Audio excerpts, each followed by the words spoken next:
ஹல்லேலூயா, ஸ்தோத்திரிக்கிறோம். இந்த நாளிலுமாக கூட தொடர்ந்து நாம் சபைகளை குறித்து நாம் தியானித்துக் கொண்டு வருகிறோம். கர்த்தருடைய நாமம் மகிமைப்படுவதாக. த ஸ்பிரிட் ஆஃப் ஜெசபெல் என்று சொல்லி போன வாரத்தில் நாம் தியாத்தீரா சபையினுடைய குறித்து தியானிக்கும் பொழுது த 7 spirits, 7 ஆவிகள் என்று சொல்லி தியானிக்க கர்த்தர் கிருபை கொடுத்தார். ஆண்டவருடைய நாமம் மகிமைப்படுவதாக. இன்றைக்கு 5வது சபைக்குள்ளாக நாம் கடந்து போவதற்கு முன்பாக அதில் நமக்கு கொடுக்கிற இந்த தியாத்தீரா சபையினுடைய தேவன் கொடுக்கிற வாக்கு தத்தம் இல்ல ஒரு ஆறுதல் என்ன என்கிற வார்த்தையை மாத்திரம் நாம் பார்த்து தொடர்ந்து இந்த நாளில் 5வது சபைக்கு நேராக நாம் கடந்து போகலாம். 3வது அதிகாரத்துக்குள்ளாக நாம் கடந்து போக கர்த்தர் கிருபை தருவாராக. ஆண்டவருடைய நாமம் மகிமைப்படுவதாக. இதுல 2ஆம் அதிகாரம் 24ஆம் வசனம் தொடங்கி வாசிக்கலாம். தியத்திராவிலே இந்த போதகத்தை பற்றி கொள்ளாமலும் சாத்தானுடைய ஆழங்கள் என்று அவர்கள் சொல்லுகிறார்களே, அந்த ஆழங்களை அறிந்து கொள்ளாமலும் இருக்கிற மற்றவர்களாகிய உங்களுக்கு நான் சொல்லுகிறதாவது, உங்கள் மேல் வேறொரு பாரத்தையும் சுமத்த மாட்டேன். உங்கள் மேல் வேறொரு பாரத்தையும் சுமத்த மாட்டேன். உங்களுக்குள்ளதை நான் வருவளமும் பற்றி கொண்டிருங்கள். உங்களுக்குள்ளதை நான் வருமளவும் பற்றி கொண்டிருங்கள்.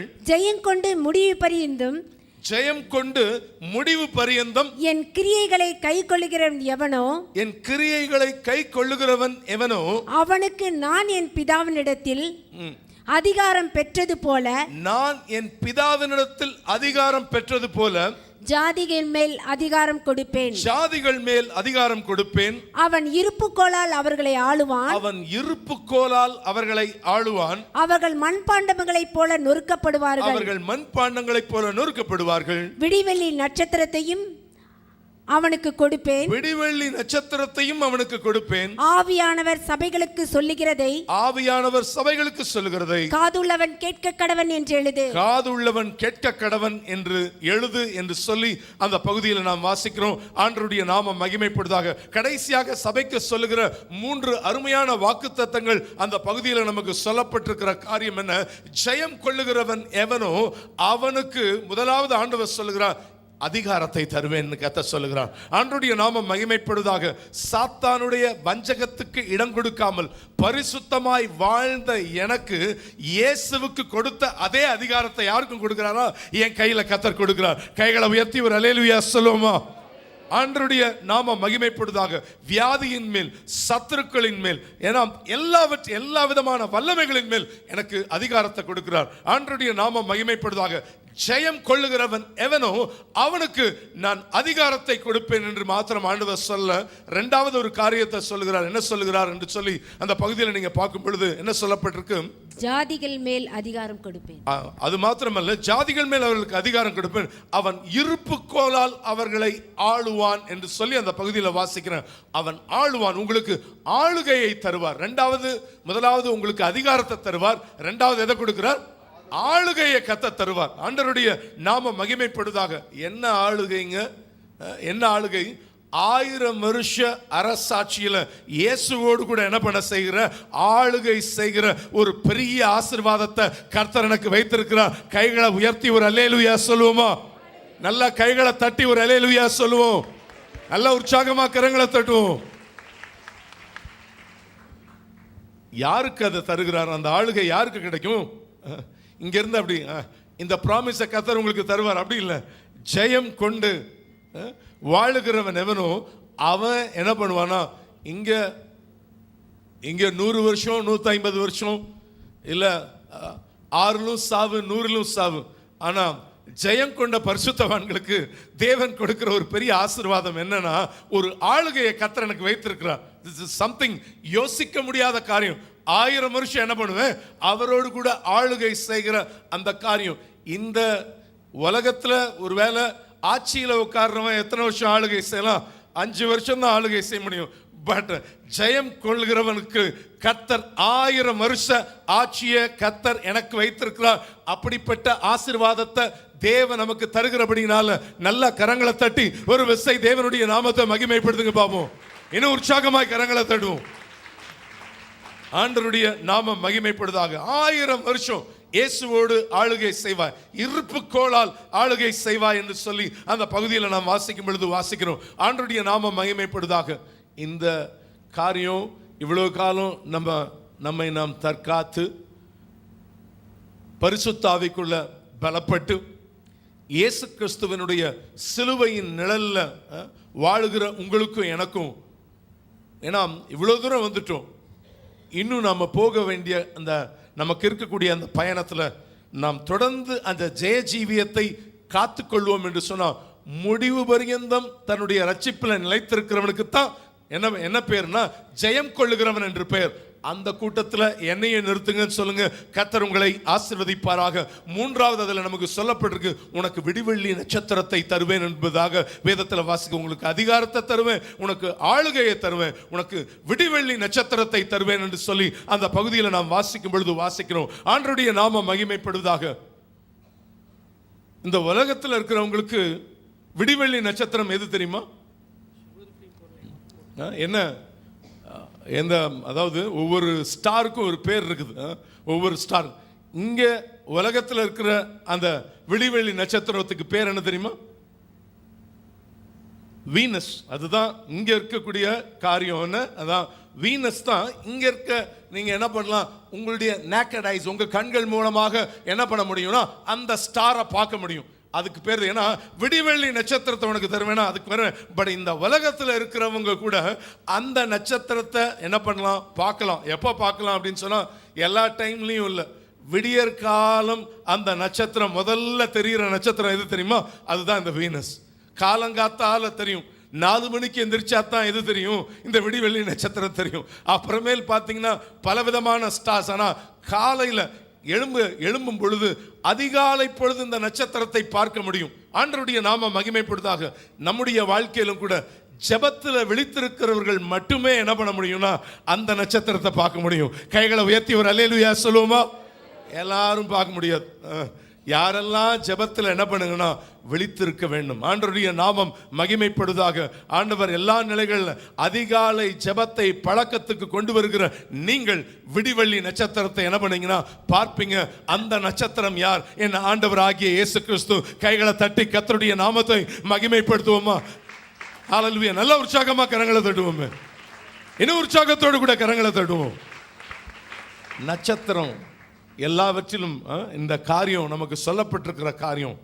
ஆனால் அதை ஒவ்வொரு நாளும் பார்ப்பது அவசியம். விடிவெள்ளி நட்சத்திரத்தை நான் ஒவ்வொரு நாளும் பார்க்கணும் அப்படின்னு சொன்னால், அதனால தான் இங்கே வார்த்தை நமக்கு சொல்லப்பட்டிருக்கிற காரியம் என்னன்னா ஒரு டீப் வேர்டாக இருக்கும் அந்த வார்த்தை. என்ன வார்த்தை வசனம் நமக்கு சொல்லப்பட்டிருக்கு? விழித்திருங்கள். பக்கத்தில் பார்த்து தட்டி சொல்லுங்க பார்க்கலாம். விழித்திருங்கள். எப்படி இருக்கணுமா? விழித்திருங்கள்னு வேதத்தில் வாசிக்கிறோம். ஆண்டவருடைய நாம மகிமை.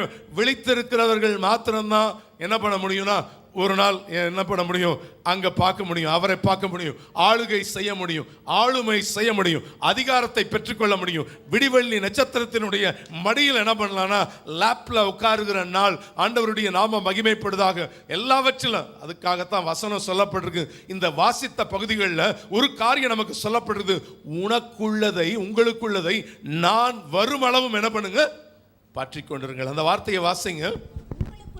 உங்களுக்குள்ளதை நான் வருமளவும் பற்றி கொண்டிருங்கள். நான் வருமளவும் என்ன பண்ணுங்கன்னா பற்றி கொண்டிருங்கள். Hold on what you have. ஆண்டவருடைய நாம மகிமைப்படுவதாக. உங்களுக்குள்ளதை வருமளவும் நீங்க என்ன பண்ணுங்கன்னா பற்றி கொள்ளுங்க. எதங்க பற்றி கொள்ளணும்? உங்களுக்குள்ளதை. எதை? எல்லாவற்றிலும் எல்லா காரியங்களும் உங்களுக்குள்ளதை நான் வருமளவும் பற்றி கொண்டிருங்கள். ஜெபத்தை பற்றி கொள்ளுங்க.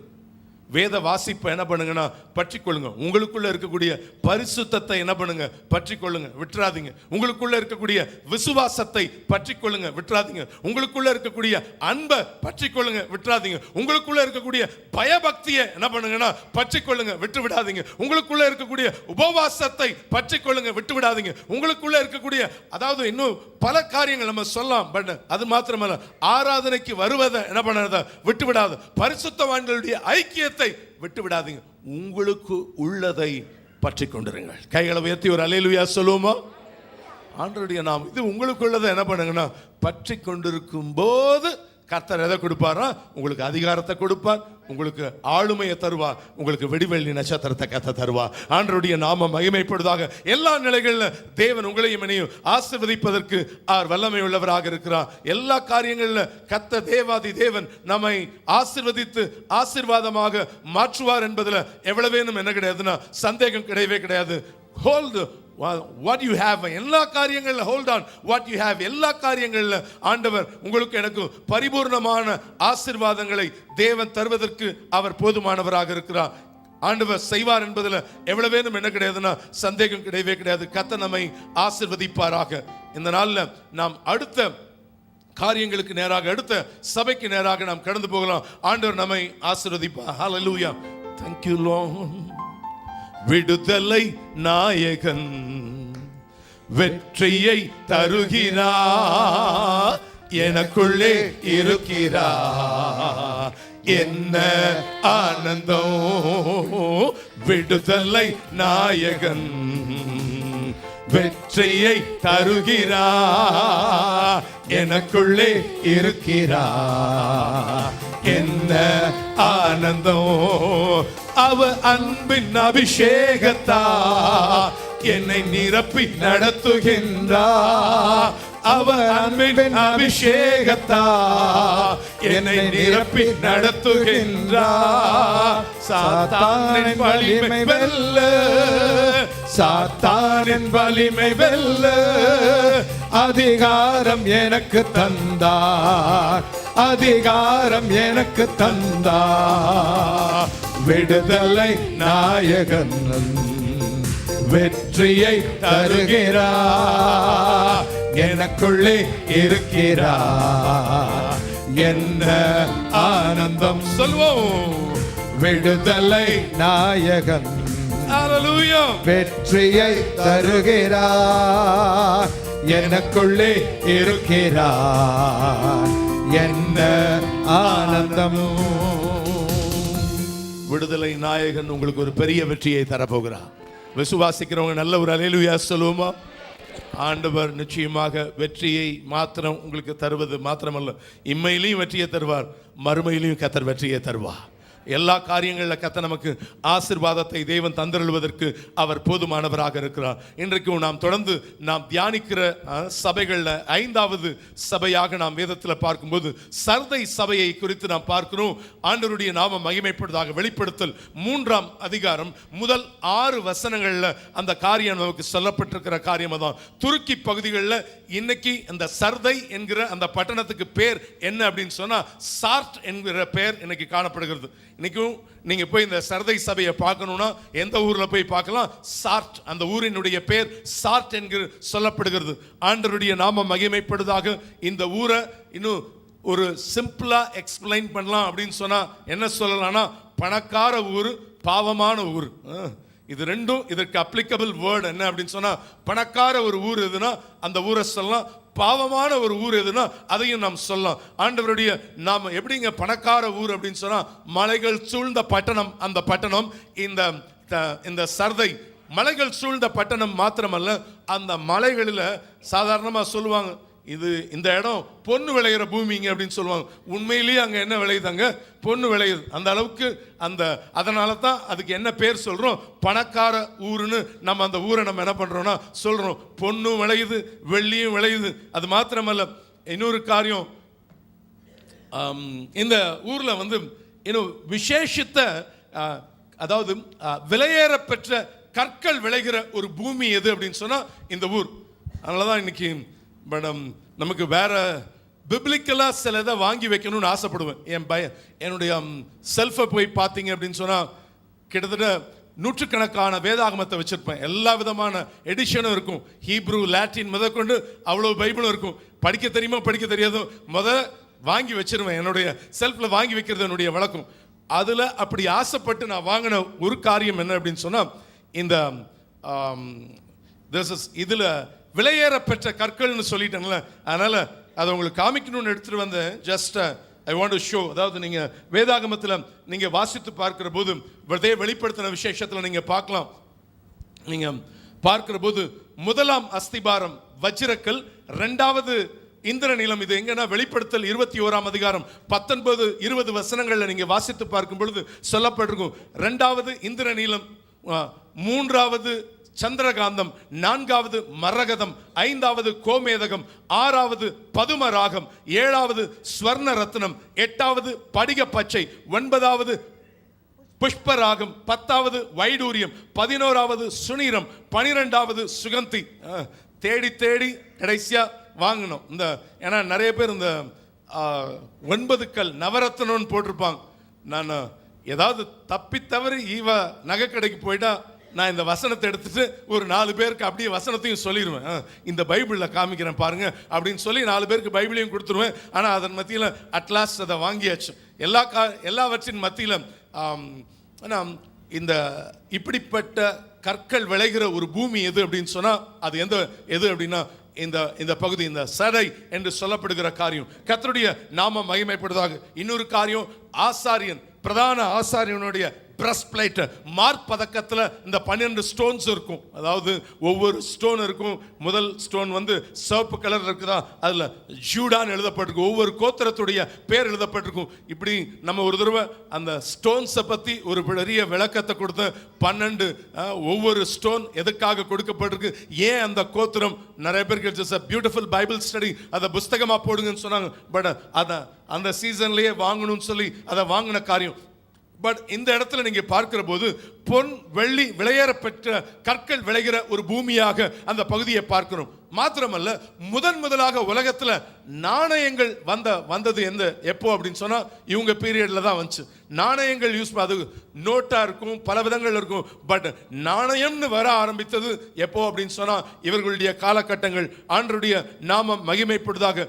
இப்படியெல்லாம் வாழ்ந்த உடனே உள்ளுக்குள்ள என்ன வந்துருச்சு, கொஞ்சம் அப்படி நம்ம தலை தூக்குறோம் அப்படின்னு என்ன வர ஆரம்பிக்குது, பெருமை நிறைய பேருக்குள்ள என்ன வர ஆரம்பிக்குது, ஆமை நுழையுது.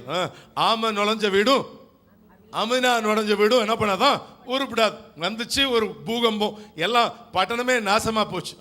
எல்லா காரியங்கள்ல அதுதான். நம்முடைய வாழ்க்கையில கூட எந்த உயரத்துக்குள்ள நான் போனாலும் என்னை நடத்துகிறவர் என் ஆண்டவர் என்கிற அந்த நினைப்பை விட்டு நான் யோசிச்ச அதே வேளையில கர்த்தர் என்ன பண்ணுவார், நம்மை அடிப்பார். ஜாக்கிரதையாக இருக்கிறது மிகுந்த அவசியம். ஆண்டவருடைய நாம மகிமைப்படுவதாக. அதாவது கிறிஸ்துவுக்கு பின் 17ஆம் ஆண்டில் பூமி எதிர்ச்சி அங்கு ஏற்பட்டது. அதாவது அது மாத்திரமல்ல, பின்னர் திபேரு ராயன் என்கிற சீசர் வருக அவனுடைய முயற்சியினால இது மறுபடியுமாக புதுப்பிக்கப்பட்ட பட்டணமாக இது மாறி போனது. ஆண்டவருடைய நாமம் மகிமைப்படுவதாக. எல்லாவற்றில கர்த்தர் ஆசீர்வதிப்பாராக. சர்தை அப்படின்னு சொன்னா தப்ப வைத்துக் கொள்ளுதல் அல்லது வெளியே வந்தவர்கள் என்பதாக அர்த்தம். இன்னொரு அர்த்தம் இதற்கு என்ன சொல்லலாம் அப்படின்னா, சர்தை என்கிற காரியத்துக்கு இன்னொரு அர்த்தம் என்னன்னா ரெஸ்டோரேஷன், திரும்பவுமாக என்ன பண்ணப்படுதல், கட்டப்படுதல். இன்னைக்கு ஆண்டவருடைய நாம மகிமைப்படுவதாக. கர்த்தர் உங்களையும் என்னையும் சூழ்நிலைகள் எதுவாக இருந்தாலும் மறுபடியுமாக கட்டுவதற்கு என் தேவன் அவர் வல்லமை உள்ளவராக இருக்கிறார். அருமையாக தேவன் என்ன பண்ணுவார்னா உங்களையும் என்னையும் அழகான ஒரு பாத்திரமாக எடுத்து தேவன் உங்களை என்னையும் நிலை நிறுத்துவதற்கு. ஏன்னா சர்தை என்பதனுடைய அர்த்தம் அதுதான். அழகாக கர்த்தர் என்ன பண்ணுவார், உங்களை கட்டுவதற்கு என் தேவன் அவர் போதுமானவராக இருக்கிறார். ஏன்னா இதுல ரொம்ப பியூட்டிஃபுல்லான பகுதி, ரொம்ப வேதாகமத்தில் ஒரு பிடிச்ச பகுதிகளில் ஒன்று அப்படின்னு சொல்ற காரியம் எரேமியா 18ஆம் அதிகாரம் முதல் 4 வசனங்களை நீங்க வாசித்து பார்க்கும் பொழுது கர்த்தரால் எரேமியாவுக்கு உண்டான ஒரு வசனம். அங்கு தேவன் சொல்கிறார், நீ எழுந்து குயவன் வீட்டுக்கு போ, அங்கே நடப்பவைகளை நான் உனக்கு காண்பிப்பேன்னு ஆண்டவர் சொல்கிறார். குயவன் அங்கு போறான். குயவன் வணைந்து கொண்டிருந்த மண்பாண்டம் அவன் கையில என்னவாயிருச்சு, கெட்டு போயிட்டு. கெட்டு போனதை உபயோகப்படுத்த முடியுமாங்க? என்ன பண்ணிடலாம், அப்படியே எடுத்து இங்கே கவனிங்க பார்க்கலாம். எல்லாம் நிறைய பேர் இப்போ பைபிள் பார்க்குறீங்க, கவனிங்க பார்க்கலாம். அப்போதான் புரிவதற்கு ஏதுவாக இருக்கும். Let's listen here. அப்போ அந்த குயவன் எடுத்த அந்த காரியம் அவன் கையில கெட்டு போயிட்டு. பல விசை சொல்லுகிற காலகட்டங்கள் தான். எங்க ஏஜ்ல இருக்கக்கூடிய வாலிப பிள்ளைங்க அந்த நாட்கள்ல ரோட்ல இருக்கக்கூடிய மழை பெஞ்சா ரோட்ல இருக்கிற மண் எடுத்து என்ன பண்ணுவாங்க, சொப்பு ஜாமான்லாம் செய்த காலகட்டங்கள். That was a period. ஆனா அதுக்கு பிறகு என்ன ஆயிடுச்சு, சரங்கு வந்துடும் இது வந்துடும். அதுக்கு பிறகு அந்த களிமண்ணுக்கே பேர் என்ன வச்சு, சைனா கிளேன்னு ஒன்று வர ஆரம்பிச்சது. ஏன்னா இப்படிப்பட்ட காரியங்கள்லாம் உள்ள நவீன காரியங்கள்லாம் உள்ள வர ஆரம்பிச்சது. ஆனா இப்படி ரோட்ல இருக்கக்கூடிய ஏதோ ஒரு மண் எடுத்து அந்த குயவன் மண்பாண்டத்தை செய்வானான்னு கேட்டீங்கன்னா இல்ல, தனி இடத்துல இருந்து மண்ணை கொண்டு வந்து அதை நல்லா ஜலிச்சு எடுத்து அதுல சின்ன திப்பி இருந்தா கூட அந்த என்ன பண்ணிரும், அந்த மண் பாண்டத்தை சீர்கெட்டு போக பண்ணும். அதை நல்லா ஜலிச்சு எடுத்து 10 நாள் 15 நாள் சப்பாத்தி மாவை 10 நிமிஷத்துல பணிஞ்சிடலாம். ஆனா இதை 10 நாள் 15 நாள் நல்ல அந்த தன்னுடைய பதத்துக்கேற்ற விதத்துல வர செய்து அதற்கு பிறகு அந்த திரிகையில வைத்து என்ன பண்ணுவானா, அவன் சுழற்றும் பொழுது இப்படிதான் அவன் செய்கிறான். தேவன் அதை போய் இந்த குயவனை பார்க்கும்படியாக சொல்லுகிறார். ஆனா இவன் போய் பார்க்கிறான், குயவன் வணைஞ்சு கொண்டிருந்த மண்பாண்டம் அவன் கையில கெட்டு போயிட்டு. ஆனா என்ன பண்ணுகிறான், கெட்டு போனதை தூக்கி எறிஞ்சிட்டு அடுத்த மண் எடுத்து அவன் செஞ்சிருந்திருக்கலாம். அப்படி செய்யல, கெட்டு போனதுன்னு தெரிஞ்சிச்சு. ஆனா அதை என்ன பண்ணுகிறான் அப்படின்னு சொன்னா, பைபிள்ல நீங்க அந்த 4ஆம் வசனத்தை வாசித்து பார்த்தீங்கன்னா அதை என்கிற அந்த வார்த்தை 2 தடவை உபயோகப்படுத்தப்பட்டிருக்கும். வாசிங்க 4ஆம் வசனத்தை. குயவன் வளைந்து கொண்டிருந்த மண்பாண்டம், குயவன் வணைந்து கொண்டிருந்த மண்பாண்டம் அவன் கையிலே கெட்டு போயிற்று. அவன் கையிலே கெட்டு போயிற்று. அப்பொழுது அதை திருத்தமாய் செய்யும்படிக்கு தன் பார்வைக்கு சரியாய் கண்டபடி குயவன் அதை திரும்ப வேறே பாண்டமாக வணைந்தான் என்று சொல்லி அந்த பகுதியில் வாசிக்கிறோம். கெட்டுப்போன காரியத்தை மறுபடியும் எடுத்து அதை மறுபடியும் அந்த பதத்திற்குள்ள கொண்டு வந்து குயவன் அந்த திரிகையில வைத்து அழகான பாத்திரமா வணைகிறத வேதத்தில் வாசிக்கிறோம். எனக்கு இதுல ரொம்ப பிடிச்ச ஒரு சீன் என்னன்னா, இங்க கவனிங்க பார்க்கலாம். அதுல ஒரு காரியம், குயவன் மண்பாண்டம் வணையும் பொழுது சில இடத்துல போய் பாருங்க, நம்மளை கூட கை வைக்க சொல்லுவான். ஆனா அந்த குயவன் கை வச்சான்னா அது ஃபுல் டியூனாய் அவன் கையில அப்படி எடுக்கிற வரைக்கும் என்ன பண்ண மாட்டான், அதுல இருந்து கையை எடுக்கவே மாட்டான். கையை எடுத்துட்டா என்னவாயிரும், அது அலங்கோலமா மாறிடும். நினைச்ச ஷேப்ல வராது. அது எல்லாம் ரொம்ப அலங்கோலமா இருக்கும், கேவலமா இருக்கும். ஆனா அந்த குயவன் மறுபடியும் அதை என்ன பண்ணுகிறான்னா, அந்த திரிகையில வைத்து அழகான ஒரு பியூட்டிஃபுல்லான ஒரு வெசலா உருவாக்குவதை வேதத்தில் வாசிக்கும் பொழுது வாசிக்கணும். உலக பிரகாரமான காரியங்களில் பற்பல ஏன்னா நம்ம சொல்லலாம், நினப்பு என்ன பண்ணுமா, உழப்ப கெடுக்கும். எனக்கு ஒரு ஹாட் சீட் போட்டு வச்சிருக்கிறாருங்க ஆண்டவர் அப்படின்ற நினைப்புல அந்த மமதையில் இருப்போம்னு சொன்னா ஒவ்வொரு நாளும், ஏன்னா நான் பெயர் கிறிஸ்தவனாக அதுக்குள்ள வருகிறேன். ஏன்னா சர்தைக்கு அப்படிப்பட்ட காரியம் தான் வைக்கப்பட்டிருக்கு. வெளிப்பிரகாரமா பார்த்தா த பவர் ஆஃப் பிரேயர் அப்படின்லாம் போட்டு ஒரு சீனை போட்டு அப்படியே நான் வெளியில ரொம்ப பரிசுத்தவான் மாதிரி காட்டிக்கலாம். ஆனா வெளியில இருக்கிற ஒரு சிலர் என்ன பண்ணலாம்னா, யூ கேன் இவரை போலன்னு நிறைய இடங்கள்ல சொல்லப்படுகிற காரியம். பட் இப்படி நடிக்கிற அந்த நடிப்புல இல்ல அந்த காரியத்தை, அதனால தான் வசனம் சொல்லப்பட்டிருக்கு, மற்றவங்க எல்லாத்தையுமே நீ என்ன பண்ணிடலாம், ஏமாத்தினாலும் என்ன பண்ணலாம், நீ உயிருள்ளவன்னு மற்றவங்க சொல்றாங்க, ஆனா நீ ஏன் பார்வையில நீ இருப்ப என்பது ரொம்ப முக்கியம்னு கர்த்தர் சொல்லுகிறார். கைகளை உயர்த்தி ஒரு அல்லேலூயா சொல்லுவோமா? நானா நினைச்சுக்கிற காரியமாக இருந்தாலும் சரி, இல்ல மற்றவங்க சொல்றதுல நான் சாட்டிஸ்ஃபை ஆகிற ஒரு காரியங்கள் இல்லை, ஆனா என் ஆண்டவருடைய பார்வையில் நான் விலையேறப்பட்டவனாக காணப்படணும். இன்னைக்கு ஆண்டவர் சொல்லுகிறார், இன்னைக்கு நீ உயிருள்ளவன் என்று பெயர் கொண்டிருந்தும் எப்படி இருக்கிற, நீ சத்தவனாய் இருக்கிறாய். சாகிறதற்கு எதுவாக இருக்கிறவர்கள் என்ன பண்ணு, ஸ்திரப்படுத்து. எல்லாத்தையும் என்ன பண்ணுங்கன்னா சரி பண்ணுப்பா அப்படின்னு ஆண்டவர் நமக்கு பார்த்து சொல்லுகிற காரியம் அதுதான். எல்லாவற்றின் மத்தியில் நாம் ஜாக்கிரதையாக இருப்பது அவசியம். வெளியில் இருக்கக்கூடிய ஒரு கல்வன் மனம் திரும்புவதற்கு அப்படி ஒரு சந்தர்ப்பத்தை கொடுக்கிறார். அந்த மனம் திரும்புதல் வேற. சர்ச்சுக்குள்ள வந்து உட்கார்ந்துட்டோம்ல, இப்போ ஏன் மனம் திரும்புதல் என்ன பண்ணணும்னா, இன்னும் தேவனுடைய பாதத்தில் ஆண்டவரே என்ன தயவாய் ஆண்டவரே இந்த ஒரு விசை என்று அவருடைய பாதத்தில் விழுந்து கெஞ்சி மன்றாடும் பொழுது கர்த்தர் அந்த நிலையிலிருந்து கர்த்தர் நம்மை கொண்டு வருவா.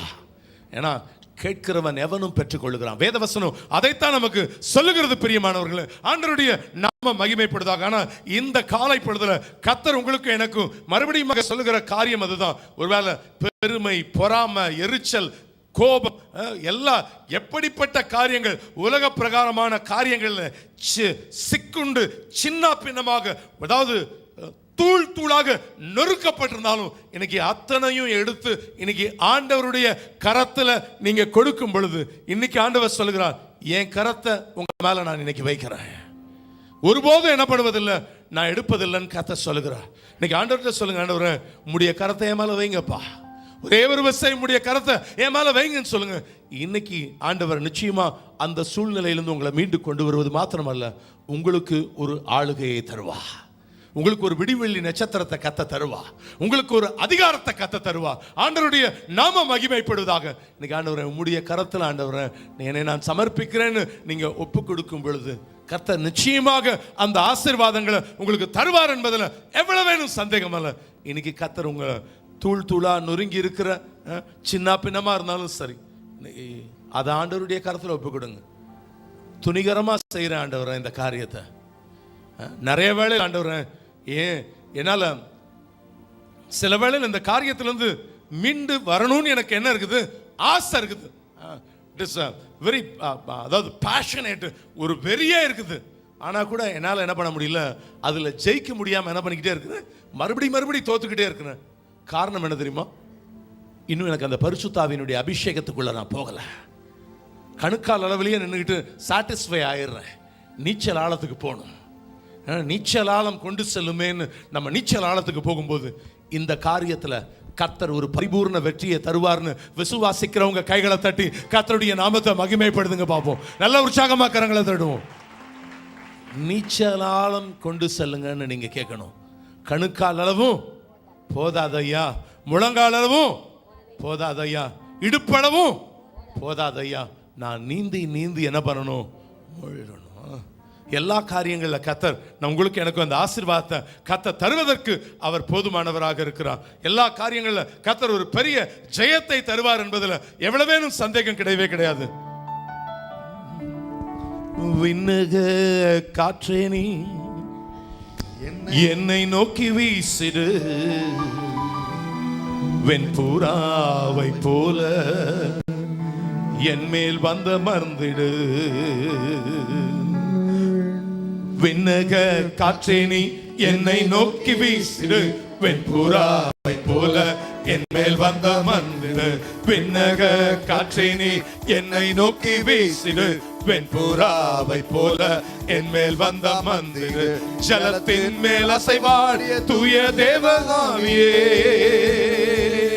ஜலத்தின் மேல் அசைவாடும் தூய தேவ ஆவியே, பலத்தின் மேல் பலனடைய என் மேல் அசைவாடிடுமே, பலத்தின் மேல் பலனடைய என் மேல் அசைவாடி. விண்ணக காற்றே நீ என்னை நோக்கி வீசிடு, வெண்புறாவை போல என் மேல் வந்த மந்திடு. விண்ணக காற்றே நீ என்னை நோக்கி வீசிடு, வெண்புறாவை போல என் மேல் வந்த மந்திடு. ஹல்லேலூயா. ஒவ்வொரு நாளும் ஆண்டவர்கிட்ட நீங்க கேட்கும் பொழுது தேவன் உங்களுக்கு எனக்கு தேவன் தருவதற்கு அவர் போதுமானவராக இருக்கிறார். இந்த சர்தை மறுபடியும் எழும்பி வந்த அந்த காலகட்டத்தில் ஒரு புரட்சி, ஒரு சீர்திருத்தம் ஏற்பட்டது என்று சொன்னா, கிறிஸ்தவ உலகத்தில் ஒரு பெரிய சீர்திருத்தம். உங்களுக்கு மற்ற 4 சபைகளையும் கொடுக்கும் பொழுது சொன்ன ஒரு காரியம் என்னன்னா, ரோம சாம்ராஜ்யத்தினுடைய உச்சக்கட்டம் அந்த கத்தோலிக்கம் என்று சொல்லப்படுகிற காரியம். அந்த கத்தோலிக்கத்தில் காணப்படுகிற அந்த அவல நிலையை அநேகர் உணர்ந்து அந்த சீசன்ல தான் என்ன நடந்துச்சு அப்படின்னு சொன்னா, பலர் எழுப்பி வந்தாங்க.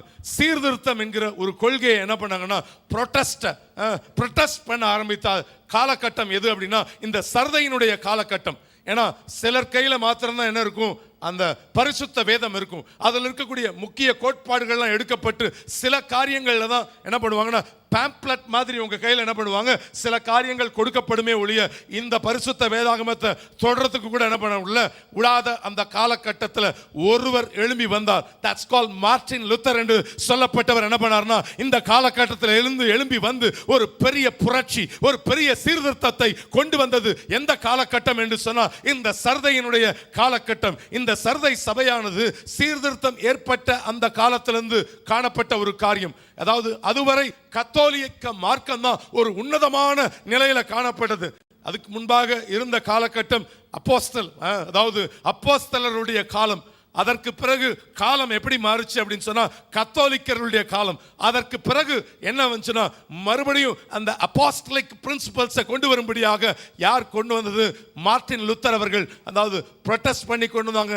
இதிலிருந்து தான் எழும்பி வந்தது என்னன்னா லுத்தரன் திருச்சபைகள், சிஎஸ்ஐ, இண்டிபெண்டன்ட், இப்படி நம்ம என்ன பண்ணலாம், மெத்தடிஸ்ட், பேப்டிஸ்ட், இப்படி பல சபைகள் எதற்கு பிறகு வர ஆரம்பித்தது அப்படின்னு சொன்னா இந்த காலகட்டத்துக்கு பிறகுதான் என்ன பண்ண ஆரம்பிச்சது, இண்டிபெண்டன்ட் சபைகள்லாம் வர ஆரம்பித்தது. இந்த காலகட்டத்துக்கு பிறகுதான் கர்த்தருடைய நாம மகிமைப்படுவதாக நிறைய பேரை கொன்று குவித்தார்கள். ஜான் ஹஸ் அப்படிதான், அவர் தான் முதலாக ப்ரொட்டஸ்ட் பண்ணி ஒரு பெரிய புரட்சியை ஏற்படுத்தினார். ஆனால் அவரை என்ன பண்ணாங்கன்னா அத்தனை பேருக்கு நடுவில் அவரை எரிச்சு கொண்டு போட்டார்கள். இந்த அப்படிப்பட்ட காலகட்டங்களில் மற்றொருவர் எழும்பி வந்தார். யாரு? இந்த மார்ட்டின் லூத்தர் எழும்பி வந்து அந்த நாட்களில் செய்த ஒரு காரியம். 1517 ஆண்டு அக்டோபர் 31 ஜெர்மனி தேசத்தில் விட்டன்பெர்க் சபையில் 95 சீர்திருத்த கொள்கைகளை எழுதி ஒட்டி ஒரு பெரிய சீர்திருத்தத்தை, ஒரு பெரிய ரிவைவலை கொண்டு வந்தது. யாருடைய காலகட்டம் என்று சொன்னா இந்த காலகட்டம் இவர்களுடைய கால அளவு என்று சொல்லும்போது கிபி 1520 ஆண்டு தொடங்கி 1750 ஆண்டு வரைக்கும் இந்த காலகட்டமாக காணப்படுகிற காரியம். ஆண்டவருடைய நாமம் மகிமைப்படுவதாக. இப்படி பல காரியங்களை நம்ம சொல்லிக்கொண்டு போகலாம். ஆனாலும் கூட இந்த காரியங்களை நீங்க பார்க்கிற போது இதை ஒரு அவுட்லைன், இந்த சர்தையை குறித்து ஒரு அவுட்லைன் சொல்லுகிற காரியம் தான். ஆனா இப்ப அந்த முதலாவது வசனத்துக்கு வருவோம். 3ஆம் அதிகாரம் 1வது வேத வசனம். சர்தை சபையின் தூதனுக்கு நீ எழுத வேண்டியது என்னவெனில், சர்தை சபையின் தூதனுக்கு நீ எழுத வேண்டியது என்னவெனில், தேவனுடைய 7 ஆவிகளையும் 7 நட்சத்திரங்களையும் உடையவர் சொல்லுகிறதாவது, 7 நட்சத்திரங்களையும் உடையவர் சொல்லுகிறதாவது, உன் கிரியைகளை அறிந்திருக்கிறேன், நீ உயிர் உள்ளவன் என்று பெயர் கொண்டிருந்தும் செத்தவனாய் இருக்கிறாய். ஆண்டவருடைய நாமம் மகிமைப்படுவதாக. இங்கு சொல்லப்பட்டிருக்கிற காரியம், ஒவ்வொரு சபைக்கும் தன்னை இன்ட்ரடியூஸ் பண்ணும்போது ஒரு காரியத்தை அவர் இன்ட்ரடியூஸ் பண்றார். எப்படி இன்ட்ரடியூஸ் பண்றாரு அப்படின்னு சொல்லி நீங்க பார்க்கிற போது தன்னை ஒவ்வொரு காலகட்டத்தில் அதாவது அக்கினி ஜுவாலை போன்ற கண்களை உடையவர் சொல்லுகிறதாவது ஒரு சபைக்கு தன்னை வெளிப்படுத்துகிறார். வெண்கல பாதங்களை உடையவர் சொல்லுகிறதாவது என்று சொல்லி ஒரு பகுதியில் தன்னை வெளிப்படுத்துகிறார். ஆனா இந்த இடத்துல வெளிப்படுத்தும் போது எப்படி வெளிப்படுத்துகிறார்னா, தேவனுடைய 7 ஆவிகளையும் 7 நட்சத்திரங்களையும் உடையவர் சொல்லுகிறதாவது என்று சொல்லி அந்த பகுதியில் நாம் வாசிக்கும் பொழுது வாசிக்கிறோம். ஆண்டவருடைய நாம மகிமைப்படுவதாக. எல்லாவற்றிலும் அதில் நீங்க பார்க்கும்போது 7 ஆவிகள். அது எங்க நமக்கு சொல்லப்பட்டிருக்கிற காரியம் எங்க சொல்லப்பட்டிருக்கு? ஏசாயா எழுதிய தீர்க்கதரிசன புத்தகம் 11ஆம் அதிகாரம் 2வது வசனத்துல அந்த 7 ஆவிகளை குறித்து நம்ம பார்க்கும் பொழுது பார்க்கலாம். கர்த்தருடைய நாமம் மகிமைப்படுவதாக.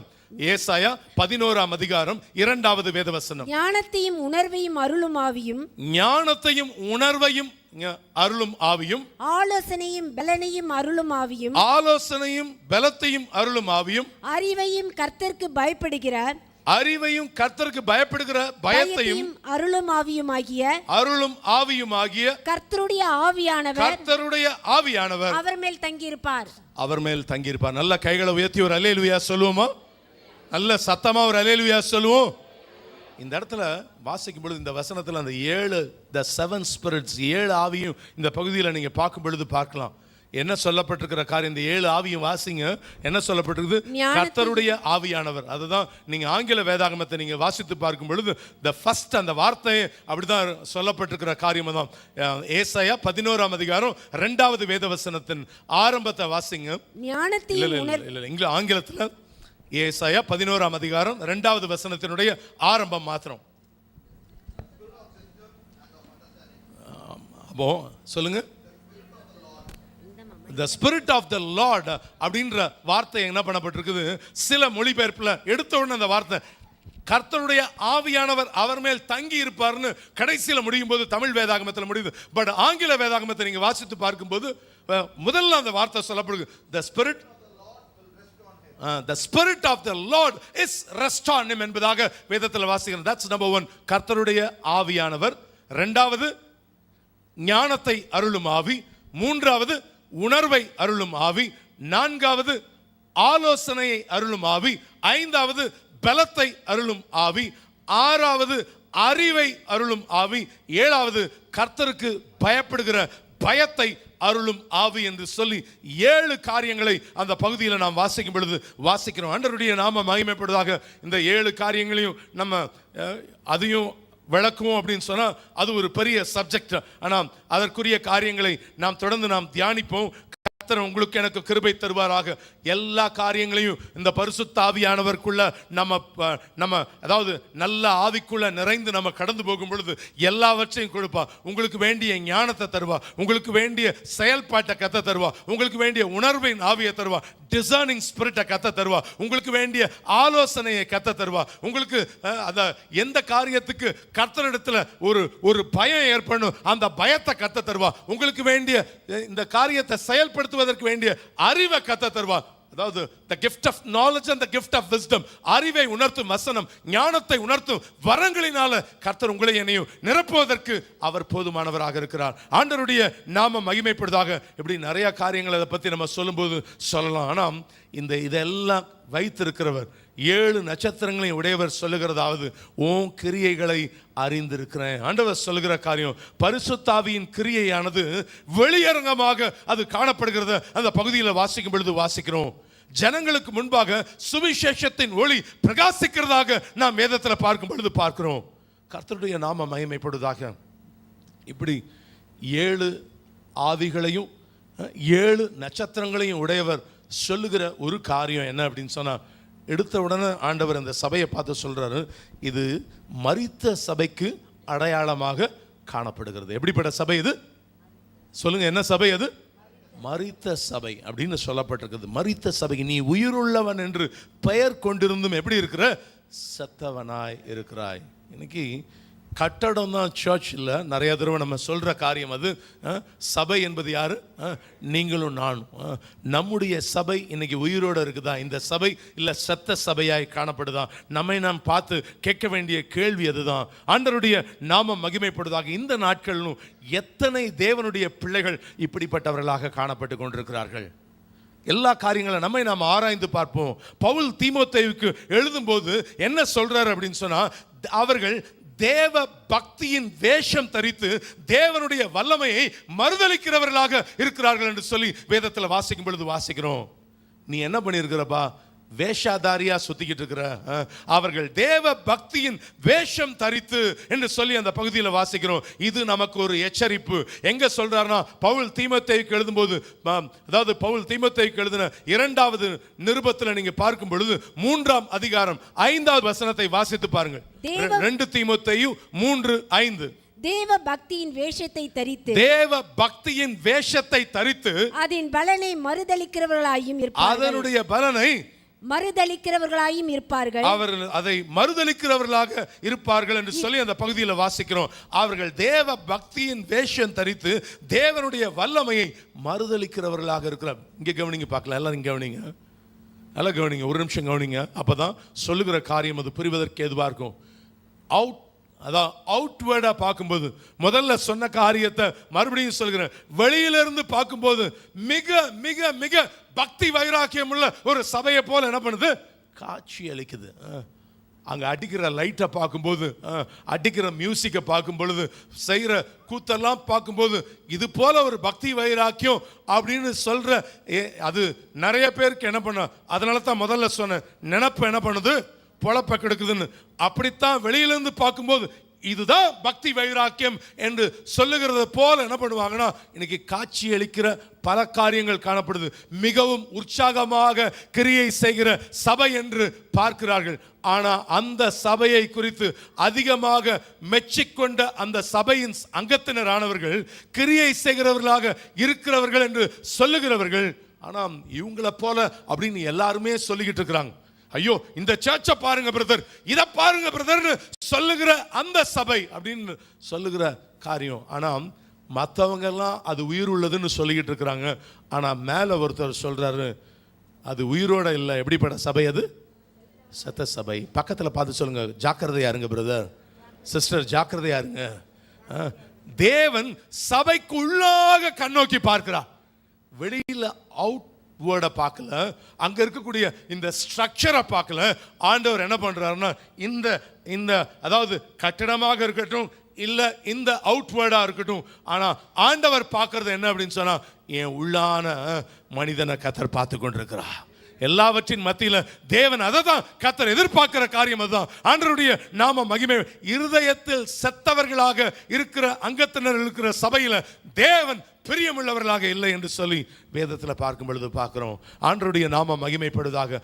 அநேக கிறிஸ்தவர்கள் உள்ளான ஜீவியத்தில் செத்தவர்களாக இருக்கிறார்கள், ஆனா வெளியரங்கமான கிறிஸ்தவ வாழ்க்கை காட்டுகிறவர்களாக இருக்கிறார்கள். அது எவ்வளவு பெரிய பரிதாபம் பாருங்க. அப்படின்னா என்ன அர்த்தம்னா என்னைய நானே என்ன பண்ணிக்கிறேன், ஏமாத்திக்கிறேன்னு அர்த்தம். வெளியில எனக்கு பேர் மாத்திரம் யாரு, நானு கிறிஸ்தவன் அப்படின்ற ஒரு ஒரு ஒரு போர்டு, அவ்வளவுதான். ஆனா உள்ளான வாழ்க்கையில் என்ன பண்ணல, பழசு மாறல. அதனால அந்த அசிங்கத்தை பார்த்து தான் ஆண்டவர் என்ன சொல்றாருன்னா இது செத்த சபைன்னு சொல்றாரு.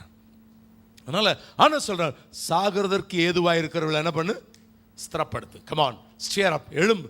உன்னை என்ன பண்ணுகிறேன், மறுபடியும் உன்னை கட்டுவதற்கு நான் ஒரு சந்தர்ப்பத்தை கொடுக்குறேன். அது ஒருவேளை பூகம்பமே வந்து அந்த சர்தை சுக்குநூறா நொறுங்கி போனாலும் மறுபடியும் அந்த பட்டணம் எழும்பினது போல உன் குடும்பத்தை நான் எழுப்புவேன்னு கர்த்தர் சொல்லுகிறா. நல்லா கைகளை தட்டி கர்த்தருடைய நாமத்தை மகிமைப்படுத்துவோம். இப்படிப்பட்ட ஒரு நல்ல தேவன், நமக்கு இத்தனை தருணங்களை கொடுக்கிற ஒரு நல்ல தேவன். ஹல்லேலூயா, ஸ்தோத்திரிக்கிறோம். நாட்களை விசேஷித்துக் கொள்கிறவன் பாக்கியவான். பிரியமானவர்களே, வேத வசனம் அதைத்தான் நமக்கு சொல்லுகிற காரியம். தான் இருதயத்தில் செத்தவர்களாக காணப்பட்டு கொண்டிருக்கிறனா நம்மை நாம் ஆராய்ந்து பார்க்கலாம். எல்லாவற்றிலும் நாம் ஜாக்கிரதையாக இருப்பது அவசியம். சபைக்குள்ளாக தேவன் கண்ணோக்கி பார்த்து நீ உயிருள்ளவனா இருந்தும் நீ எப்படி இருக்கிற, செத்தவனா இருக்கிறாய் என்று சொல்லுகிறார். மரித்த அனுபவம் அப்படின்னா என்ன, எதுங்க மரிச்ச அனுபவம்னு வேதாகமம் நமக்கு எதை சொல்லுது? வாசித்து பாருங்கள். 1 தீமோத்தேயு 5ஆம் அதிகாரம் 6வது வேத வசனம். 1 தீமோத்தேயு 5:6. சுகபோகமாய் வாழ்கிறவள், சுகபோகமாய் வாழுகிறவள் உயிரோடே செத்தவள். சுகபோகமாய் வாழுகிறவன் எப்படிப்பட்டவனா, உயிரோடு செத்தவன் அப்படின்னு சொல்லப்பட்டிருக்கு. பக்கத்துல பார்த்து சொல்லுங்க பார்க்கலாம் அந்த வார்த்தையை. சுகபோகமா வாழ்ந்தா ஆண்டவர் சொல்றாரு உயிரோட செத்து இருக்கிறோம்னு அர்த்தம். கவனிங்க பார்க்கலாம். இதுனா என்ன அர்த்தம்? Let's listen. 10ஓட 11 படிச்சுட்டு போயிடும். கவனிங்க. இன்னும் சிலருக்கு இன்னும் கீழே நீங்க பைபிளை பார்த்துட்டு இருக்கிறீங்க. கவனிங்க. அத்தியாவசியமான தேவைகள் நமக்கு உண்டு. அத்தியாவசியமான தேவைகள் நமக்கு ரொம்ப வேணும், கரெக்டா? ஆனால் அது ரொம்ப சில காரியங்கள் நமக்கு ரொம்ப வேணும். ஆனால் ஓரளவு சௌகரியங்களும் நமக்கு என்ன பண்ண இருக்குது, தேவை. ஆண்டவருடைய நாம மகிமைப்படுவதாக. ஆனா நாகரிக வசதிகள் எனக்கு என்ன கிடையாது, எனக்கு தேவையில்லை. ஆண்டவருடைய நாம மகிமைப்படுவதாக. நம் தேவைக்கு மிஞ்சி நாம் அனுபவிப்பதற்கு பேர் தான் என்ன அப்படின்னா இந்த காரியம். ஆண்டவருடைய நாம லெஸ் கேர்ஃபுல். ஆண்டவருடைய நாம மகிமைப்படுவதாக. வளமையும் செழுமையும் ஒரு விதத்தில் ஆபத்தாகத்தான் இருக்கிறது. ஜாக்கிரதையாக இருப்பது அவசியம். அதை செலவழிப்பதற்குரிய வழியை நாம் தெரிந்து கொள்ள வேண்டும். ஆண்டவருடைய நாம மகிமைப்படுவதாக. எப்படி செலவழிப்பது என்று தெரியாமல் அநேகர் சொத்துக்களை குவிக்கிறார்கள். எனக்கு அருமையான தேவ ஜனமே, ஜாக்கிரதையா இருக்க வேண்டியது அவசியம். ஏன்னா அத்தியாவசியம் என்கிற காரியம் உண்டு. மிஞ்சி நான் யாருன்னு காட்டுறேன் அப்படின்ற காரியமும் உண்டு. அதை தேவன் விரும்பல. அதுதான் இந்த அதுக்காகத்தான் இது this is not Isaac's theory. இது யார் சொல்லியிருக்கிறார்? வேதாகமத்தில் அதிகமான நிருபங்களை எழுதிய பவுல் எழுதும்போது இந்த வார்த்தையை எழுதுகிறார். என்னன்னா சுகபோகமாய் வாழ்கிறவன் யாரு, உயிரோடு செத்தவன் அப்படின்னு எழுதுறார் அவர். அதனால ஜாக்கிரதையாக எதுக்கு செலவு பண்ற, என்ன செலவு பண்ற, ஜாக்கிரதையாக இருப்பது அவசியம். மாடி மேல மாடி கட்டி கார் மேல கார் வாங்கினா ஆண்டவர் ஒரு பிளாட்டினம் மெடல் கொடுப்பாரு. எனக்கு ஏதாவது இது மாதிரி ஒரு நவரத்னங்களை கர்த்தர் கொடுப்பாரு அப்படின்னு கேட்டீங்கன்னா நத்திங் எல்ஸ். நம்மை நாம் ஆராய்ந்து பார்க்கலாம். எல்லாவற்றிலும் நாம் ஜாக்கிரதையாக இருப்பது அவசியம். பிரியமானவர்களே, எல்லா காரியங்கள்ல நாம் ஜாக்கிரதையாக இருப்பது மிகுந்த அவசியமாய் காணப்படுகிறது. எல்லா காரியங்கள்ல யோசித்து பார்க்கணும். இது எனக்கு அவசியமா, இது எனக்கு மிகுந்த அவசியமான ஒரு காரியமா நம்மை நாம் ஆராய்ந்து பார்க்கலாம். எல்லா காரியங்கள்ல நான் எதற்கு நான் செலவு பண்ணுகிறேன், எதற்கு என்ன நான் செய்து கொண்டிருக்கிறேன், நாம் ஒவ்வொரு காரியத்தையும் ஆராய்ந்து நாம் செலவு செய்யும் பொழுது கர்த்தர் நம்மை ஆசீர்வதிக்க வல்லமை உள்ளவராக இருக்கிறார். எதுக்கு செய்கிறேன், என்ன செய்கிறேன், எல்லா காரியங்களை கர்த்தருடைய ராஜ்யத்துக்கு அடுத்த பணிகளில் நான் என்ன செய்து கொண்டிருக்கிறேன். நம்ம ஏன்னா என் ராஜ்யத்தை கட்டிக்கிட்டே இருக்கிறேன்னா, இல்லை தேவனுடைய ராஜ்யத்துக்காக நான் உதாரத்துவமாக கொடுக்கிற ஒரு ஃபேமிலியா நான் காணப்பட்டு கொண்டிருக்கிறேனா. ஒருத்தர் கூட இயேசு அடிக்கடி சொல்ற வார்த்தை தான். ஒருத்தர்கிட்ட இயேசு கிறிஸ்து கேட்கிறார், அவன் கேட்டான் கேள்வி, நித்திய ராஜ்யத்துக்கு போவதற்கு நாங்கள் என்னங்க பிரதர் பண்ணணும் அப்படின்னு. இயேசு கிறிஸ்து சொன்னார், மோசே எழுதி வச்ச கட்டளையெல்லாம் உனக்கு தெரியாதாப்பா அப்படின்னு. அது எனக்கு தெரியாதா, 10 கட்டளையும் நான் சின்ன பிள்ளையிலேருந்து என்ன பண்ணிக்கிட்டு இருக்கிறேன், கடைபிடிச்சிக்கிட்டு இருக்கிறேன் அப்படின்னு. Oh very good my dear boy அப்படின்னு தட்டி கொடுத்து, ஆண்டவர் உனக்கு நிச்சயமா நித்திய ராஜ்யம் உண்டுன்னு சொல்லிட்டாரான்னு கேட்டிங்கன்னா சொன்னாரா? நமக்கு எல்லாருக்கும் வசனம் தெரியும், நல்லா சொன்னாரா? அப்படி இல்லை, சொல்லலை. ஆனால் அவனை பார்த்து அடுத்து ஒரு கொஸ்டின் வருது, ரெண்டாவது ஒரு கேள்வி வருது. உனக்குரியதை வித்து என்ன பண்ணு, தரித்திரருக்கு கொடு அப்படின்னு ஒன்று. அவன் என்ன பண்ணான், மூஞ்ச தொங்க போட்டு போயிட்டான். அப்படின்னா என்ன அர்த்தம்னா, அவனுக்கு நரகம் நிச்சயம்னு அர்த்தம். அதுதான் முடிஞ்சு போச்சு. நித்திய நரகத்துக்கு ஒரு ஆத்மா என்ன பண்ண போச்சு, ரிசர்வ் பண்ணி வைக்கப்பட்டிருக்குன்னு அர்த்தம். அதோட சாப்டர் முடிஞ்சு. நாம் ஆராய்ந்து பார்க்கலாம் எதுக்கு அதெல்லாம் எழுதி வைக்கிறார் அப்படின்னா, ஒவ்வொரு காரியத்தில் நாம் என்ன பண்ணணும், ஜாக்கிரதையாக இருப்பது அவசியம். பிரியமானவர்களே, எல்லா காரியங்களில் நாம் அதாவது எப்படி நாம் கொஞ்சம் கேர்லெஸ்ஸாக இருப்போம்னு சொன்னால், தேவாவியானவர் உங்களை என்னையும் எச்சரிக்கும்படியாக இந்த காரியத்தை சொல்கிறார். ஆண்டவருடைய நாமம் மகிமைப்படுவதாக. அடுத்த வசனத்தை நீங்க வாசித்து பார்க்கிற பொழுது, 2ஆம் வசனம் 3ஆம் வசனத்தை நீங்க வாசிங்க. இதுல நீங்க ஃபர்ஸ்ட் எதை வாசிக்கலாம்னா 3ஆம் வசனத்தை வாசித்து முடித்துட்டு 2ஆம் வசனத்தை வாசிங்க. ஆகையால் நீ கேட்டு பெற்றுக்கொண்ட வகையை நினைவு கூர்ந்து அதை கை கொண்டு மனம் திரும்பு. நீ விழித்திராவிட்டால் திருடனை போல் உன்மேல் வருவேன். திருடனை போல உன் மேல வருவேன். நான் உன்மேல் வரும் வேலையை அறியாதிருப்பாய். நீ விழித்துக்கொண்டு சாகிறதற்கு ஏதுவாய் இருக்கிறவைகளை ஸ்திரப்படுத்து. உன் கிரியைகள் தேவனுக்கு முன் நிறைவுள்ளவளாக நான் காணவில்லை. கிரியைகள் தேவனுக்கு முன் எப்படி இல்ல, நிறைவுள்ளவைகளாக நான் காணவில்லை. நல்லா கவனிங்க. ஒரு விசுவாசி மனம் திரும்புவதற்கும் ஒரு அவிசுவாசி மனம் திரும்புவதற்கும் ஒரு பெரிய வித்தியாசம் காணப்படுது. ஏன்னா ஒரு அவிசுவாசிய ஆண்டவர் உடனே என்ன பண்ணுறாரு, வருத்தப்பட்டு பாரம் சுமக்கிறவர்களே நீங்க எல்லாம் என்கிட்ட வாங்க அப்படின்னு ஒரு அழைப்பை கொடுத்து உள்ள சேர்த்துறார். ஆனா உள்ளுக்குள்ள வந்துட்டேன்ல, இப்போ நான் திரும்பியும் நான் தவறு செய்யும் பொழுது நான் என் மனம் திரும்புதல் வித்தியாசம். அதுக்கு ரெண்டுத்துக்கும் என்ன இருக்குதுன்னா, உடனடியாக கல்வனுக்கு உடனே மன்னிப்பு கொடுத்து என்ன பண்ணுறாருன்னா சேர்த்துக்கிறது ஒரு அனுபவம். ஆனால் உள்ளுக்குள்ளே வந்தும் தெரிஞ்சு சத்தியங்களை நான் அறிந்தும் நான் என்ன பண்ணுவேன், இன்னும் சீர்கேடான காரியங்களை செய்வேன்னு சொன்னா ஆண்டவர் சொல்றாரு, நாளை பிறப்பிப்பது என்ன பண்ணாது உனக்கு தெரியாது பிரதர், நாளைக்கு விடியுமா விடியாதான்னு தெரியாது சிஸ்டர், ஆனால் திருடன் வருகிறது போல என்ன பண்ணுவேன், நான் உன்கிட்ட வருவேன். ஒரு கிறிஸ்டியன் சேனல் சொல்லும்போது சொன்னாங்க, அது ஏன்னா கள்ள தீர்க்கதரிசிகள் எழும்புகிற இந்த காலகட்டங்களில், ஆனால் அதில் நிறையா ஒரு நிறைய ஸ்டார் உள்ள ஒரு ஒரு சேனல் தான் அந்த சேனல். ஆனால் அவர் சொல்லும்போது சொன்னார், ஏன்னா 7 வருஷம் உபத்திரவம், சபையினுடைய உபத்திரமெல்லாம் இருக்கும், அதுக்கு பிறகு என்ன பண்ணும், ரகசிய வருகை வரும்னு சொன்னார். அதனால் பயங்கர தாறுமாறான உபதேசங்களை என்ன பண்ணுகிறாங்கன்னா, கேஷுவலாக அவங்க சொல்லுகிறத பார்த்துட்டு அவங்க இருக்கிற கோலம் என்ன செல்லங்களான்னு சொன்னோன்னா அப்படியே நம்ம என்ன பண்ணுகிறோம், ஏற்றுக்கிற ஒரு சூழ்நிலையில் இருப்போம்னு சொன்னால் பி கேர்ஃபுல், ஜாக்கிரதையாக இருப்பது அவசியம். எதை அதுக்காகத்தான் கர்த்தர் பைபிளை ஒழுங்காக படிக்கணும் எல்லா காரியங்களில். அதாவது இனி 7 வருஷம் உபத்திரவம் வரும், அதுக்கு பிறகுதான் யார் வருவா, அப்படி இல்லை. நாளைக்கு உனக்கு விடியும்னு உனக்கு தெரியுமா? தெரியாது. ஆண்டவர் இயேசு கிறிஸ்து சொல்லிட்டார். என்ன சொன்னாரு, நாளைக்கு எப்போ என்னுடைய வருகை வரும்னு அவர் கேட்குறாங்க. பிதா ஒருத்தருக்கு தான் தெரியும், தேவதூதர்களுக்கும் தெரியாது, எனக்கும் தெரியாது. ஆனால் இன்னைக்கு அதிமேதாவி பரிசுத்தவான்கள்லாம் இன்னைக்கு எழும்பிட்டாங்க. அமெரிக்காலையும் சரி, ஆஸ்திரேலியாலையும் சரி, ஜெர்மனிலையும் சரி, அது இந்தியாலையும் அதுக்கு விதிவிலக்கல்ல. Be careful.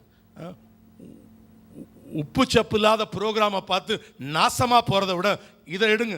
பைபிளை எடுத்து நல்லா என்ன பண்ணுங்கன்னா வாசிப்பீங்கன்னு சொன்னா அது உங்களுக்கு ஆரோக்கியமான உபதேசத்தை கொண்டு வரும். எல்லாவற்றிலும் எதை கேட்கிறோம், எதை ஃபோக்கஸ் பண்றோன்றது ரொம்ப அவசியம். பிரியமானவர்களே, ஆண்டவருடைய நாமம் மகிமைப்படுவதாக. எல்லாவற்றிலும் நீங்களும் நானும் ஜாக்கிரதையாக இருப்பது அவசியம். அதாவது எல்லாவற்றிலும் ஓகே, நான் இவ்வளோ செஞ்சிருக்கிறேன், எனக்கு வாப்பா ஐசக் அப்படின்னு சொல்லுவாரான்னு கேட்டிங்கன்னா, நான் அங்கே முன்னாடி அவர் முன்னாடி போய் நிற்கணும். நீ உயிர் உள்ளவன் என்று பெயர் கொண்டு வந்து எப்படி இருக்கிற தம்பி, சரி பண்ணுப்பா, இன்னும் நீ உனக்கு சாகிறதற்கு ஏதுவாய்க்கவில்லை, ஸ்திரப்படுத்துன்னு கர்த்தர் சொல்லுகிறா. ஸ்திரப்படுத்துவதற்கு ஒரு சந்தர்ப்பத்தை கர்த்தர் கொடுக்கிறா. நம்மை நாம் ஆராய்ந்து பார்ப்பது அவசியம். எல்லாவற்றிலும் ஜாக்கிரதையாக இருப்பது அவசியம். வேதவசனம் உங்களையும் என்னையும் எச்சரிக்கிறது பிரியமானவர்களே. இது எச்சரிப்பினுடைய சத்தம். அது நீ விழித்துக்கொண்டு, பக்கத்தில் பார்த்து சொல்லுங்க, நீங்க விழித்துக்கொண்டு, அந்த வார்த்தையை சொல்லுங்க, நீங்க விழித்திருங்க. அது ரொம்ப அவசியம். விழிச்சிருக்கணும். ஐயா, உங்களுக்கு போஸ்ட் அடிச்சு ஒட்டிட்டு வர மாட்டான் திருடன். நாளைக்கு இந்த வீட்டுக்கு வருவேன்னு போஸ்ட் அடிச்சு ஒட்டிட்டு வர மாட்டான். அடுத்த வாரம் இந்த வீட்டில் வந்து நான் கொள்ளையடிக்க போறேன்னு சொல்லிட்டு வர மாட்டான். இயேசு கிறிஸ்து அதை தான் சொல்றார். நான் வரது எப்படி தான் வருவேன், திருடனை போல வருவேன். எப்போ வருவேன் என்ன பண்ண முடியாது. எல்லா காரியங்களில் ஜாக்கிரதையாக இருப்பது அவசியம் பிரியமானவர்களே. ஆண்டவருடைய நாம மகிமைப்படுவதாக. திருடன் வருகிற விதமாய், அதுதான் வேதவசனம், நீ விழித்திராவிட்டால் திருடனை போல உன்மேல் வருவேன், நான் உன்மேல் வரும் வேளையை என்ன பண்ணிருப்ப அறியாதிருப்பாயின்னு சொல்றார் ஆண்டவர். எந்த நேரத்தில் நான் வருவேன் என்ன பண்ண முடியாது உனக்கு தெரியாது. அறியாதிருப்பாய். ஜாக்கிரதையா இருங்க, ஸ்திரப்படுங்க, பலப்படுங்க. எல்லாவற்றிலும் நீங்களும் நானும் ஜாக்கிரதையாக இருப்பது அவசியம் பிரியமானவர்களே. ஆண்டவருடைய நாம மகிமைப்படுவதாக. 4வது வசனத்துல வாசிக்கும் பொழுது வாசிக்கிறோம், வாசிங்க. ஆனாலும் தங்கள் வஸ்திரங்களை அசிசிப்படுத்தாத சில பேர் சர்தையிலும் உனக்கு உண்டு. அவர்கள் பாத்திரவான்களானபடியால் வெண் வஸ்திரம் தரித்து என்னோட கூட நடப்பார்கள். ஜெயம் கொள்ளுகிறவன் எவனோ அவனுக்கு வெண் வஸ்திரம் தரிக்கப்படும். ஜெயம் கொள்ளுகிறவனுக்கு வெண் வஸ்திரம் தரிப்பிக்கப்படும். ஜீவ புஸ்தகத்திலிருந்து அவனுடைய நாமத்தை நான் கிறுக்கி போடாமல் என் பிதா முன்பாகவும் அவருடைய தூதர் முன்பாகவும் அவன் நாமத்தை அறிக்கையிடுவேன். கைகளை உயர்த்தி ஒரு அல்லேலூயா சொல்லலாமா? நல்ல ஒரு அல்லேலூயா சொல்லுவோம். ஜெயம் கொள்ளுகிறவனுக்கு வெண் வஸ்திரம் தரிப்பிக்கப்படும். ஜீவ புஸ்தகத்திலிருந்து அவனுடைய நாமத்தை நான் என்ன பண்ணாம கிறுக்கி போடாமல். அப்படின்னா என்ன அர்த்தம்னா, இப்படியும் வாசிக்கலாம். கிறுக்கி போடுறதுக்கு என்ன இருக்குது, சந்தர்ப்பம் இருக்குதுன்னு அர்த்தம். கிறுக்கி போடாமல் அப்படின்னு சொல்றார் ஆண்டவர். அதான் அப்போ அதுல எல்லாவற்றின் மத்தியில ஓகே, இன்னைக்கு அப்படிப்பட்ட சர்ச்சஸ் இருக்குது. இன்னைக்கு மறுபடியும் சொல்லுகிற காரியம், இந்த கள்ள உபதேசத்தை கேட்டு என்ன பண்ணிடுவேனா, மதிமயங்கி சீர்கேடாய் போயிடாதபடிக்கு ஜாக்கிரதையாக இருப்பது அவசியம். என்னைக்கு ரட்சிக்கப்பட்டீங்களோ உங்களுக்கு ஒரு இடம் இருக்குது பிரதர், சிஸ்டர், உங்களுக்கு ஒரு இடம் இருக்குது. நீ என்ன வேணா செய்யலாம், எப்படி வேணா இருக்கலாம். ஆனா உங்களுக்கு ஒரு ஹாட் சீட் போட்டு வச்சுட்டார். இல்ல, ஆண்டவர் இங்க எழுதி வச்சிருக்கிறார், ஓ நாமத்தை என்ன பண்ணுவேன், கிறுக்கி போடுறதுக்கு என்ன இருக்குதுன்னா என் கையில் ரைட்ஸ், அதிகாரம் இருக்குது. எல்லா காரியங்களில் ஜாக்கிரதையாக இருப்பது அவசியம் பிரியமானவர்களே. ஆண்டவருடைய நாம மகிமைப்படுவதாக. நம்முடைய பெயர் ஜீவ புஸ்தகத்தில் காணப்பட்டாலும் கூட, நல்லா கவனிங்க இந்த வார்த்தையை, நம்முடைய பெயர் ஜீவ புஸ்தகத்தில் காணப்பட்டாலும் கூட இயேசு கிறிஸ்து நம்முடைய பெயரை கிறுக்கி போடுவதற்கு என்ன இருக்குதுன்னா சந்தர்ப்பம் உண்டு.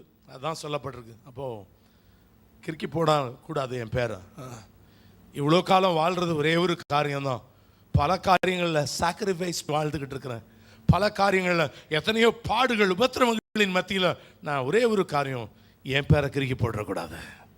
என் பேரை என்ன பண்ணணும், ஒரு நாள் ஆண்டவராகிய இயேசு கிறிஸ்து நான் உள்ளே வரும்போது என்ன பண்ணுவாராம், எவ்வளோ அழகான வார்த்தை பாருங்கள். பிதா முன்பாகவும் தேவதூதர்கள் முன்பாகவும் இது ஐசக் வருகிறான்னு என் நாமத்தை அவர் வாயில் சொல்லுவா. வா, இது என்ன எப்படிப்பட்ட ஒரு மகத்துவமான அந்த நாள் பாருங்க. அப்போது எல்லா காரியங்களில் நாம் தேவனுடைய சன்னிதானத்தில் நாம் ஜாக்கிரதையாக காணப்படுவது அவசியம். பிரியமானவர்களே, வேதவசனம் அதான் சொல்லப்படுகிற காரியம் தான். ஒரு விசுவாசி ஜெயம் கொள்ளுகிற ஜீவியம் செய்யாமல் இருப்பான் என்று சொன்னா, இன்னும் பாவத்தில் ஜீவிக்கிறவனாய் இருப்பான் என்று சொன்னார். இல்ல ஒருவேளை தன்னை கிறிஸ்தவன் என்று அழைத்து கொண்டு சபையின் அங்கத்தினர் என்று மாத்திரம் உரிமை பாராட்டி கொண்டு இருப்பான் என்று சொன்னா, ஜீவ புஸ்தகத்திலிருந்து அவன் பெயரை கிறுக்கி போடுவதற்கு என்ன இருக்குன்னா சந்தர்ப்பங்கள் உண்டு. பிரியமானவர்களே, ஆண்டவருடைய நாமம் மகிமைப்படுவதாக. எல்லா காரியங்களில் நான் பார்க்கறதுக்கு அவுட்வேர்டா பார்க்கறதுக்கு அப்படி இருக்கலாம், ஆனால் நம்மை நாம் ஆராய்ந்து பார்க்கலாம். அப்போஸ்தலர் நடபடிகள் 9ஆம் அதிகாரம் கடைசி வசனத்தை வாசித்து பாருங்கள். அப்போஸ்தலர் நடபடிகள் 9ஆம் அதிகாரம் கடைசி வேத வசனம். பின்பு அவன் யோப்பா பட்டணத்திலே தோல் பதனடிக்கிறவனாகிய சீமோன் என்னும் ஒருவனிடத்தில் அநேக நாள் தங்கியிருந்தான். 9ஆம் அதிகாரம் கடைசி வாஸ்தம். அப்போஸ்தலர் நடபடிகள் 9 the last verse.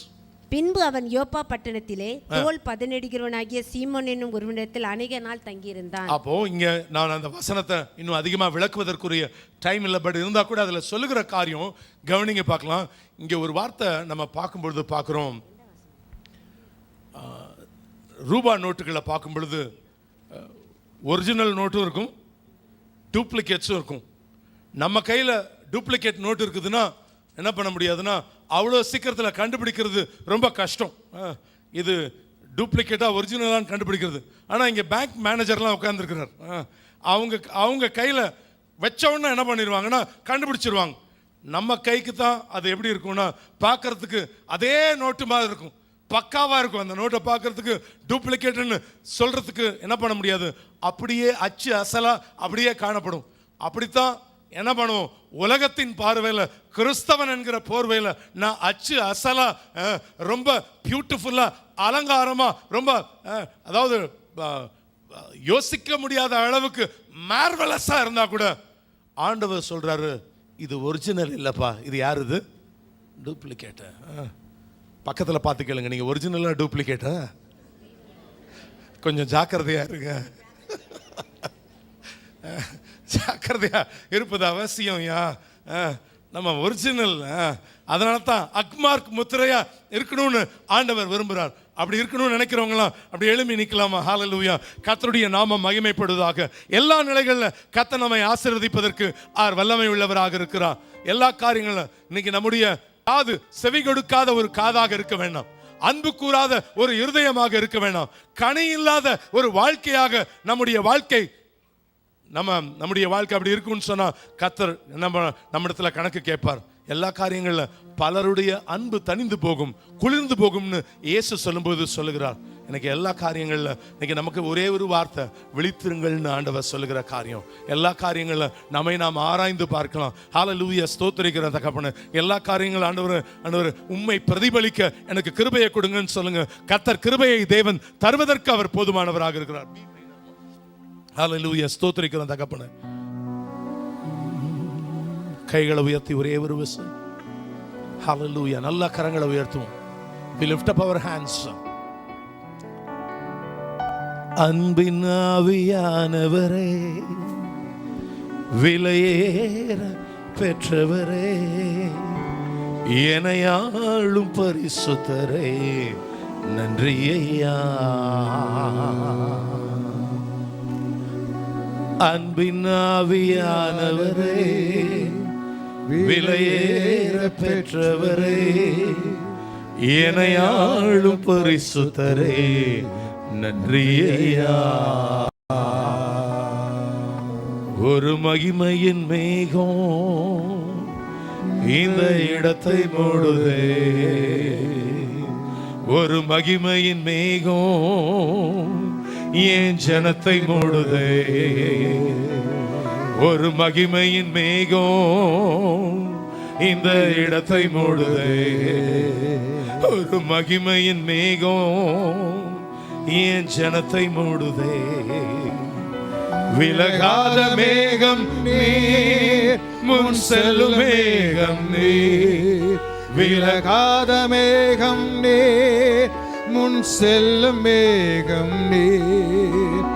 ஆவியானவரே, அன்பின் ஆவியானவரே, ஆவியானவரே, வல்ல ஆவியானவரே, தெளிவின் ஆவியானவரே, மகிமை ஆவியானவரே, அன்பின் ஆவியானவரே, வல்ல ஆவியானவரே, தெளிவின் ஆவியானவரே.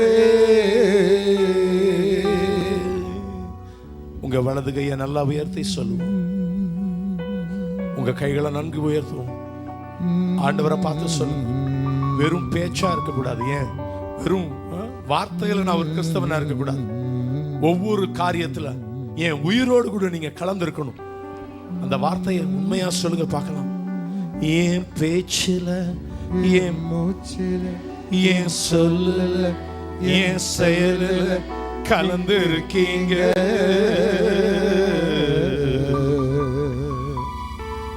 என் நினைவுல, என் நடத்தையில, என் உயிரில, என் உணர்வுல கலந்து இருக்கீங்க. சொல்லுவோம். என் பேச்சில, என் மூச்சில, என் சொல்லல, என் செயலில் கலந்திருக்கீங்க.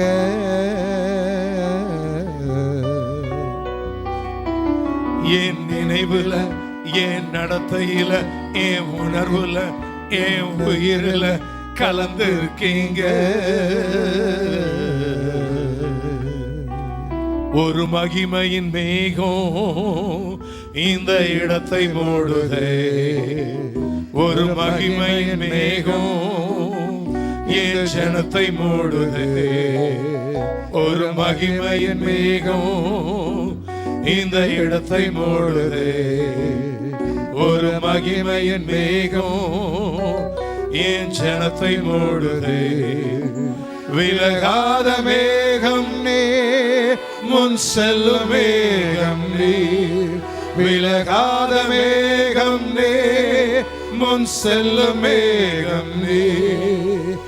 ஆவியானவரே, அன்பின் ஆவியானவரே, வல்ல ஆவியானவரே, தெளிவின் ஆவியானவரே, மகிமையின் ஆவியானவரே, அன்பின் ஆவியானவரே, வல்ல ஆவியானவரே, தெளிவின் ஆவியானவரே. உமக்கு பிரியமாய் ஆண்டவரே, ஜீவிக்க எனக்கு கிருபை கொடுங்கன்னு கேளுங்க. ஒருவேளை சில காரியத்துல நான் விழுந்து விழுந்து எழுகிறேன்னு சொன்னா, இந்த பரிசுத்த ஆவியினுடைய நிறைவு எனக்கு ரொம்ப முக்கியம். இன்னைக்கு நிறைய பேர் பெற்றுக்கொள்ளல. நேற்றைய தினத்தில் அநேகர் புதிய பாஷைகளை பெற்றுக்கொண்டாங்க.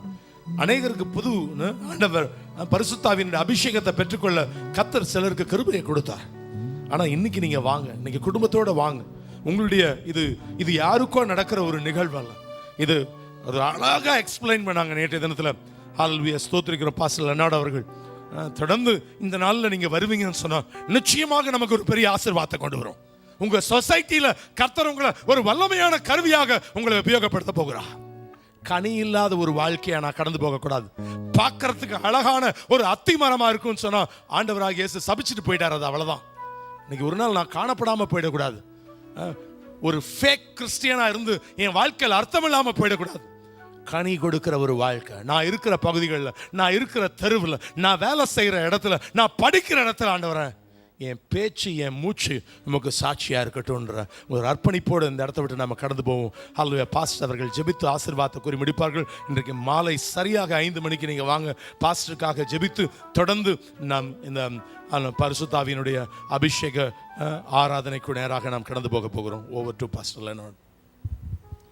தாப்பனே, நாங்கள் துதிக்கிறோம். விசுவாசத்தினால நீதிமான் பிழைப்பான். ஹல்லேலூயா. மார்ட்டின் லூதர் ஆண்டவரே இந்த விசுவாசத்தை தான் ஆண்டவரே புதுப்பித்தார். ஆண்டவரே ஹல்லேலூயா.